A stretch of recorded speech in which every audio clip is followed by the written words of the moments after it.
Love in America is brought to you by Gold and Diamond Source. The Gold and Diamond Source has been in business for nearly 4 decades and is one of the largest family-owned jewelry stores in America. We have the largest selection of white and fancy colored diamonds and gemstones you'll find anywhere. We also have private areas for VIP viewings. Only at the Gold and Diamond Source. Everyone has a story to tell. It's my mission to tell it. Unscripted, unedited. We are on the record. Hi everyone, I'm Serena Fazan and thank you so much for joining us. Oh my gosh, I have a huge smile on my face because everybody knows who watches that this is my absolute favorite series, Love in America. It's time to share a love story. And joining me today, Edie and Al Dopking. Thank you so much for being here, celebrating this year, your 25th wedding anniversary, your silver anniversary. They're like, okay. Okay, Serena, you're so excited. Well, okay, let me start. I met Edie, though. Thank you so much for giving me the honor to MC your Stirrup of Hope event. And of course, we're going to talk about your Quantum Leap Farm mission on the record on Wednesday coming up. And look at them, they're just smiling because the whole time, though, I'm thinking there, I'm like, oh, I need to get this couple on Love in America. So let's start. So Edie, this is a second marriage for both of you. Yes. Right? Yes. But he's your soulmate. For sure. Yeah, and my best friend too. You know, his son actually told us that the statistics for second marriages are kind of dismal. Really? So, yeah. So this just works. I don't know. There's a lot of reasons why, I suppose. But yeah, so second marriage or not, here we are 25 years later. No, it's wonderful. And look, you're always holding his hand. And when Al, you walked in, she gave you a big smooch. Oh my gosh. But tell us, because I do love this story. Usually, you know, the show is unedited, unscripted, but sometimes I have a few minutes before the show that I could delve deeper into the love story. Tell us how you met Edie, and there was an immediate spark, right? Well, there was for me. Well, there was for me too. We were at Tampa Bay Downs in the owner's suite, Stella and Bronson Thayer suite, and it was the All Florida meet for the Hunt Club. And I actually was on a date, and but it was a date where you knew it wasn't going quite right. And I saw Edie, and I think I asked one of my friends, I said, who's the blonde? And said that, you know, she's single. And I said, great. And I thought someone was going to introduce us. And finally, nobody did. And we introduced ourselves. And we had a little conversation. And then the Hunt Ball was that night, The following night. And I think I came over and whispered in your ear that I was going to call you this week and love to go out on a date with you. Yeah. And you said, please do. Dances. Yeah.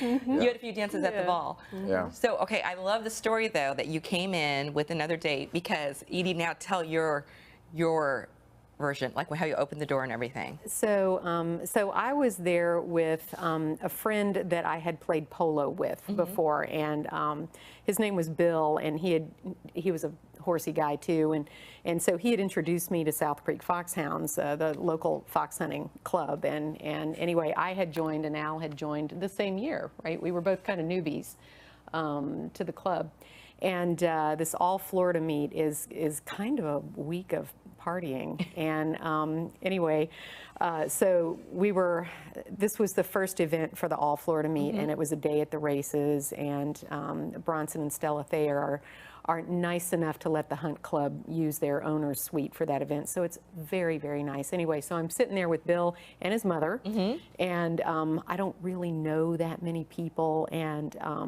the door opens in. So Al walked through the door and opened it, and I saw him, and I was like, whoa, this whole room just got a lot more interesting.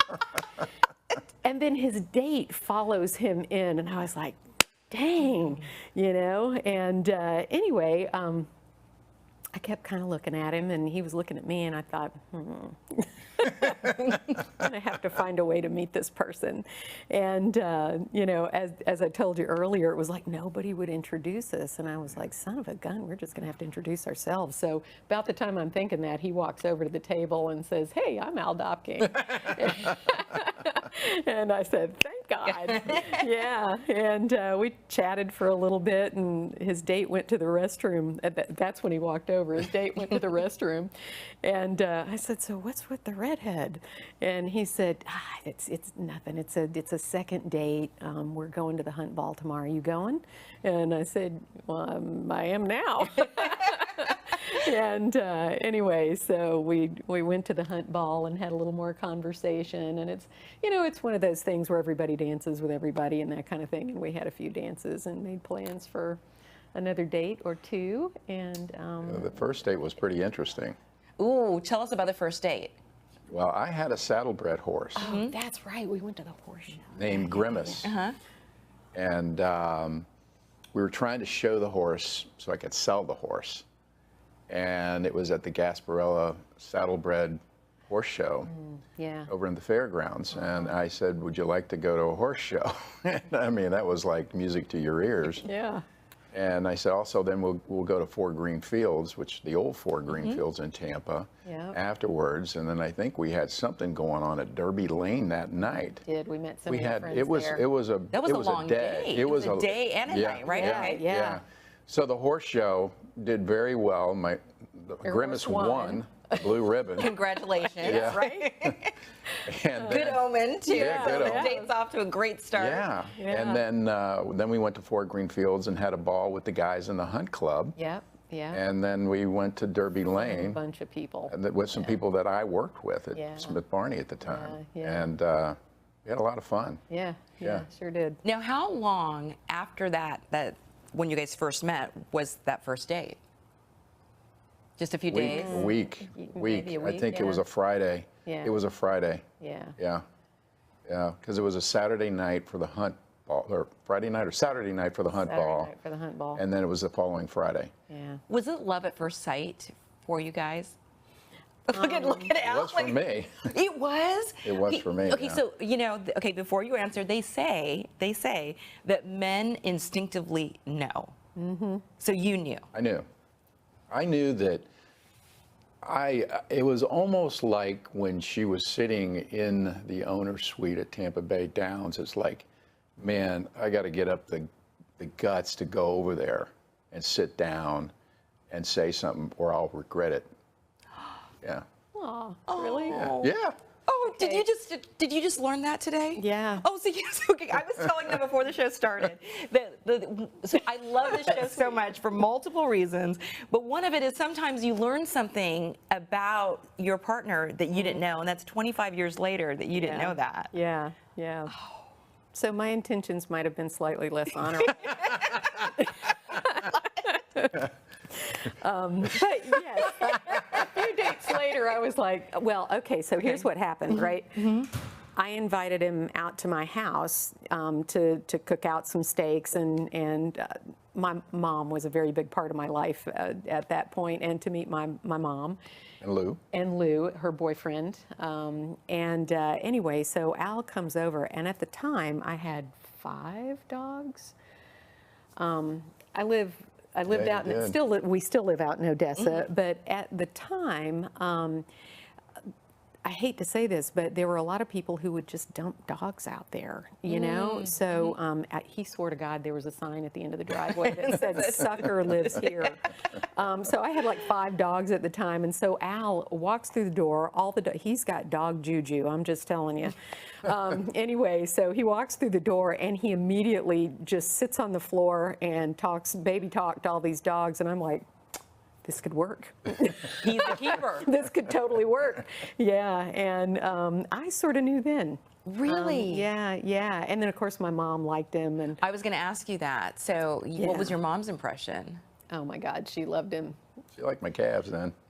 She said, oh, my Lord, he has the nicest legs of any man I've ever met. She was from Alabama, so she had that Southern sort of drawl going on. She was a riot. She was a stinker. Yeah. Oh my gosh. Yeah, oh so my fun. Gosh. Oh my Yeah. gosh. So your love story, I mean, really just took off. And then, Kinda did. Right? And then so you guys dated for about a year, you said.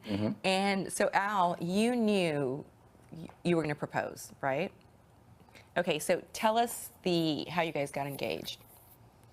And wasn't there a little bit of a, Yeah, yeah. could've- So You tell it. he surprised. I mean, we had talked sort of figuratively about marriage. Remember, it was a second marriage, and we're both kind of, about getting hurt again and that kind of thing. So, anyway, he just decided on his own that he was going to ask. Right? I mean, I was not prepared at all, and. I was going to a medical conference in Dallas, and he had colleagues in Dallas and decided to go with me. Yeah. And anyway, so we were getting on a plane at St. Pete Clearwater Airport, right? And we're going through the metal detector, right? And I had packed my briefcase, and my desk is chronically a mess, so I like scooped up a bunch of papers and threw them in there, all the stuff I was currently working on, forgetting that I use a horseshoe for a paperweight. And it was kind of buried under some of those papers, so it ended up in my briefcase, right? So I go through line first, he's right behind me, and my briefcase goes through the metal detector, and so they call me over to have me open the briefcase and see what's in there. So all that kerfuffle's going on, and I hear somebody, I guess the attendant at the metal detector, Al's going through behind me, and she goes, "Ooh," and makes a big deal out of it. And I thought, yeah, he's great looking. I'd make a big deal out of him too. And anyway, I didn't hear the rest of what was going on, but he had the ring in his pocket, and it was in a velvet covered metal box, and it set off the detector. Right, so he's trying to go, shh, shh, shh, shh, she doesn't know, and I'm totally distracted. And so we get on the plane finally, and he's like sweating bullets, and I had to show her the ring, and show her why it was setting it off. So that's when she was saying, "Oh my gosh, it's so beautiful." The attendant. Yeah, the attendant. It was a female, and I didn't hear that part. so she goes, "Okay, put it in your pocket. I get it." And let me through. Yeah. But I thought I was going to have to, that was the second time I went through the metal detector. Oh my So I gosh. was trying to figure out how I'm going to get it through without pulling it out. Right. Yeah. Yeah. Oh my gosh, so it was almost blown because It was of that almost blown. metal detector. Think it was like divine intervention. You love horses, like it's that horseshoe basically saved the surprise. Exactly. Oh my gosh. Okay, Funny thing. Right? I mean, who would have thought the horseshoe saves the surprise? So you get They're to your... good luck, Yeah, they are. Oh, they are good Yeah. luck. So maybe Yeah, I should that's carry a right. horseshoe around. Yeah. Maybe I should put one on my desk. That's a good Yeah. idea. I don't mean to digress. So Al, you get to your destination. Yep. So now you're sweating bullets thinking, oh my gosh, thank goodness we got through that. Yep. Because you Got wanted... on the plane. Okay, Got on the plane. Yeah. Okay, so then what happened? Had a drink. Okay. Maybe two. I said, "What's going on, man? You're sweating bullets. You You packed like a packing heat, heat or something?" So had a couple drinks. Yeah. And then how did you pop the question? I think it was not the very next morning, but the morning after that. I said to Edie, I said, "There's something under your pillow that you might like." Yeah. And so she lifted up her pillow, and the ring was in the box, opened. Yeah. And she says, "Oh my God." You got me a chandelier. It was big. Oh, it's a beautiful ring. It's the ring. It's gorgeous. Yeah. It's beautiful. Yeah, thank you. So were you completely surprised then? Totally surprised. But I don't think I said yes. I think I said Well, hell you yes. started crying, and you go, "Oh my God, oh my God." And I go, "Does that mean yes?" And you go, "Oh yes." Absolutely. Yeah. Oh my gosh, that's so wonderful. Okay, hold that thought because I want to go to a break and we're going to come back and talk more about your love story, which is, I'm in love with your love story. So stay with us, everybody. Thank you. Thinking about getting engaged, planning to upgrade your wedding ring, or finally getting that Rolex? The Gold and Diamond Source can help you in many ways. You can start a layaway plan for only 10% down and 6 monthly payments. Take advantage of our 3 to 5 year interest-free financing. Or you can trade in your old broken jewelry and use it towards a new purchase. Come to the Gold and Diamond Source and find that perfect gift for the ones that you love.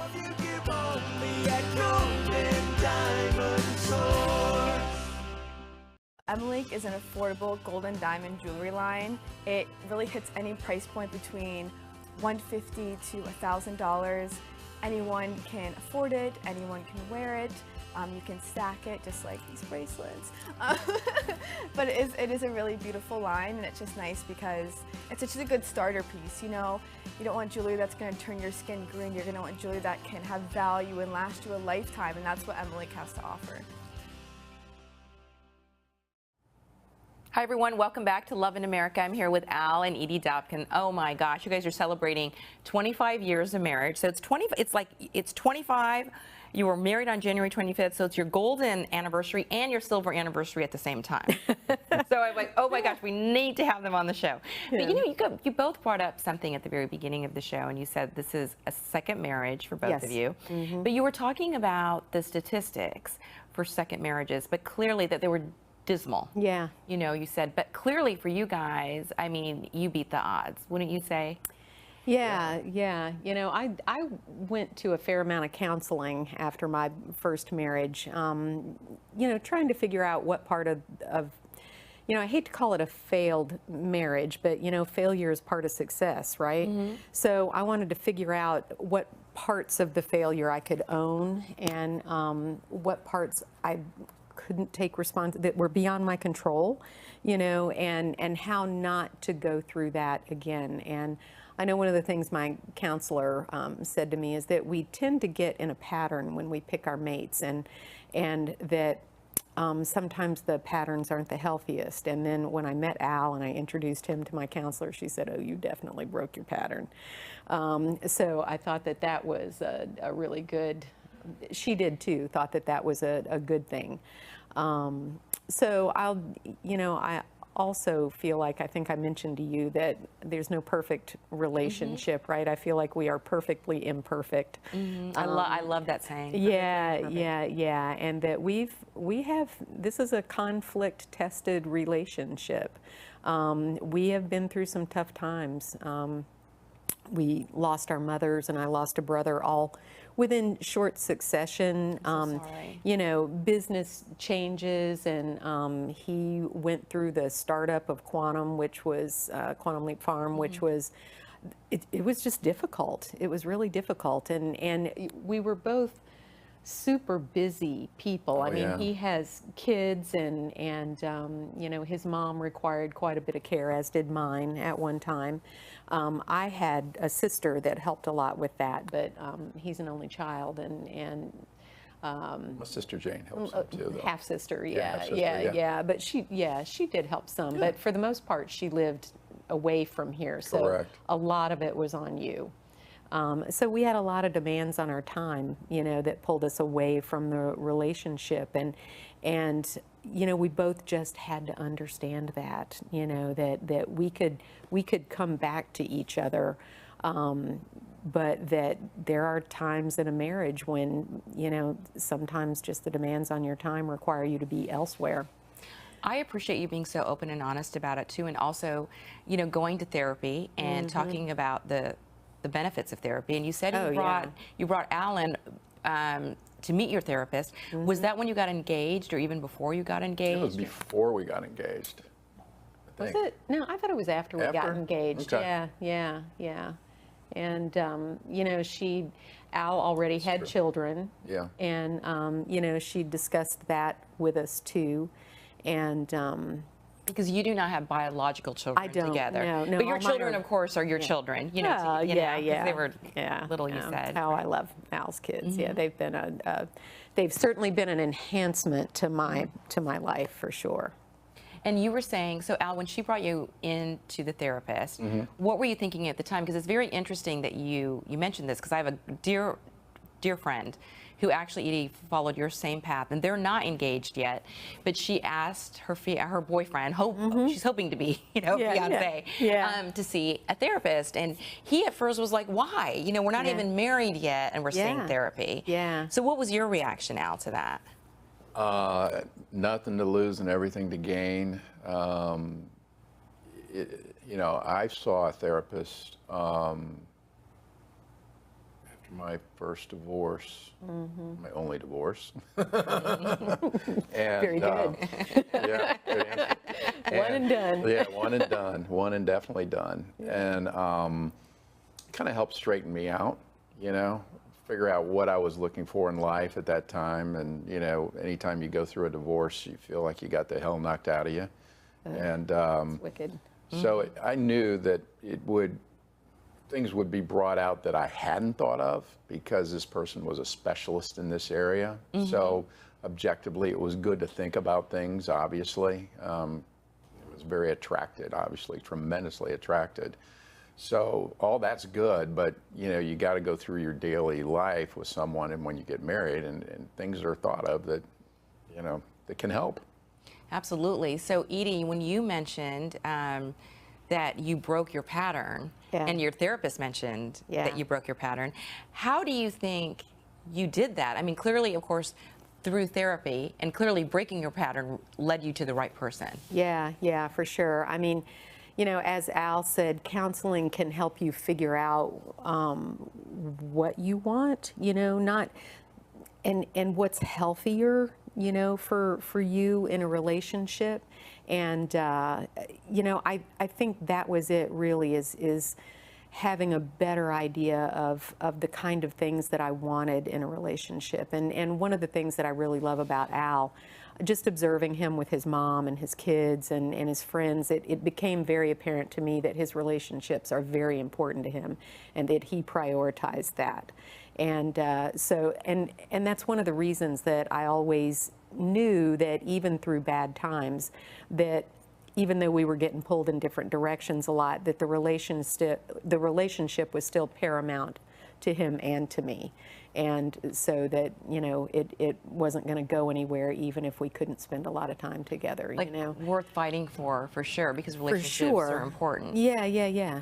Do you both feel that you were also, did timing play a role as well? Like you were both, what, four and a half years out of your other relationship? Well, you weren't. I was about,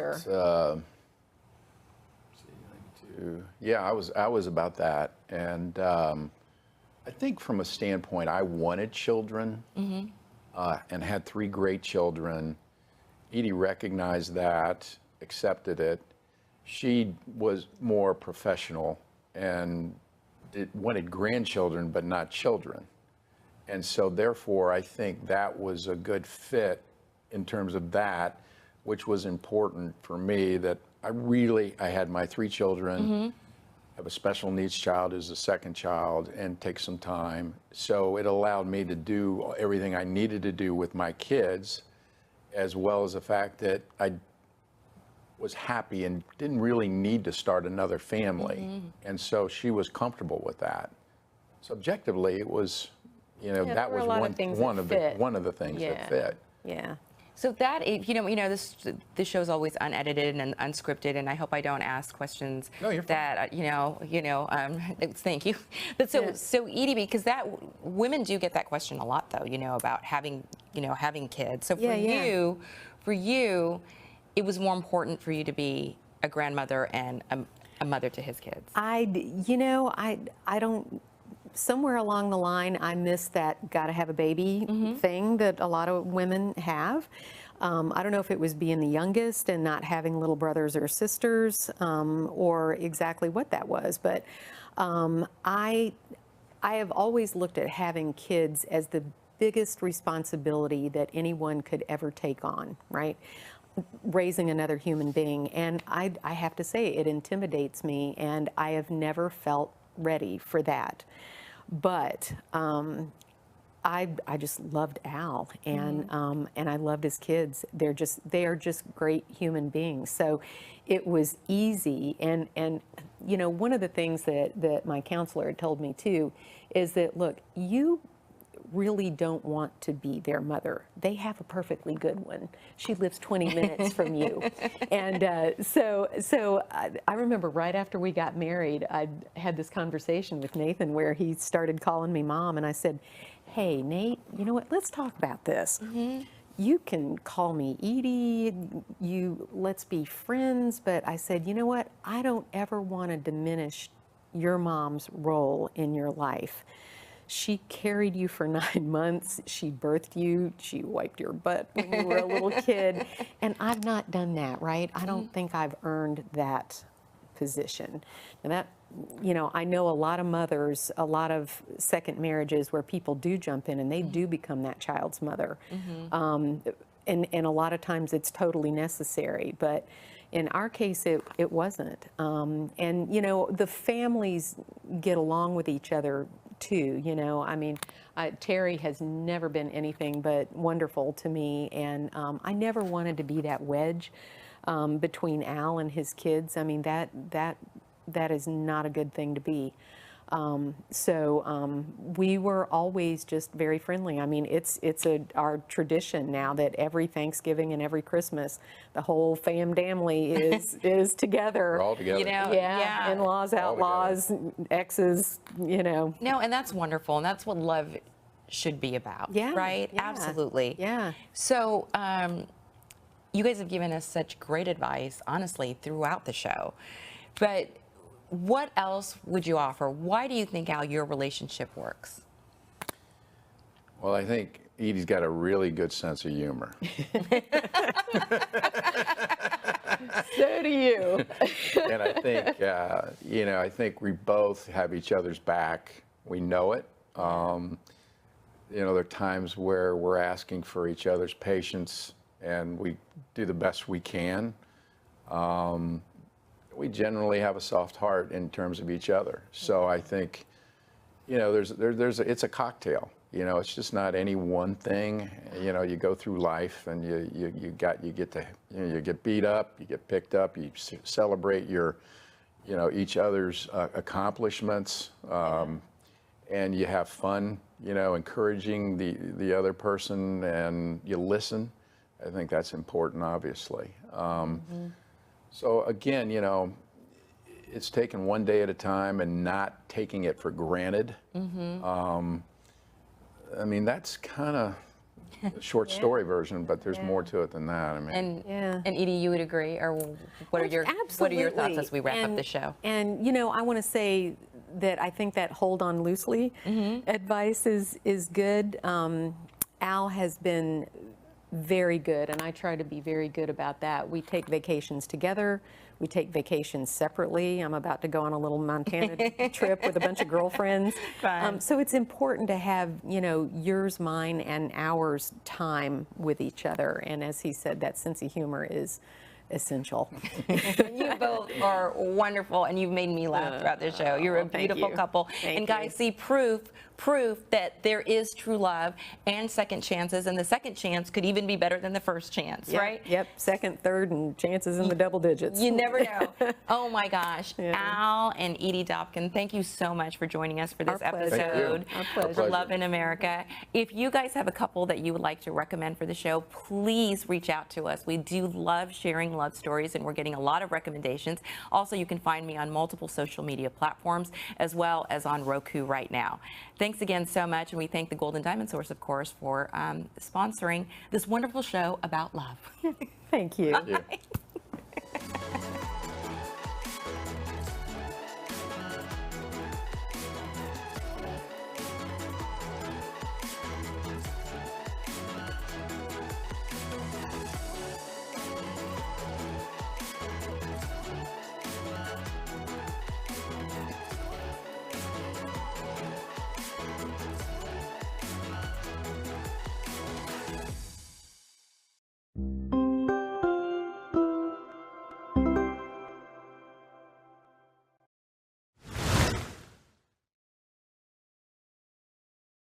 The first-time diamond buyers should feel comfortable coming here because our selection at the Gold and Diamond Source is as large as you can imagine. So they don't have to worry about going to a store and feeling pressured about buying something. We educate them and they can make the right choice based on what's important to them.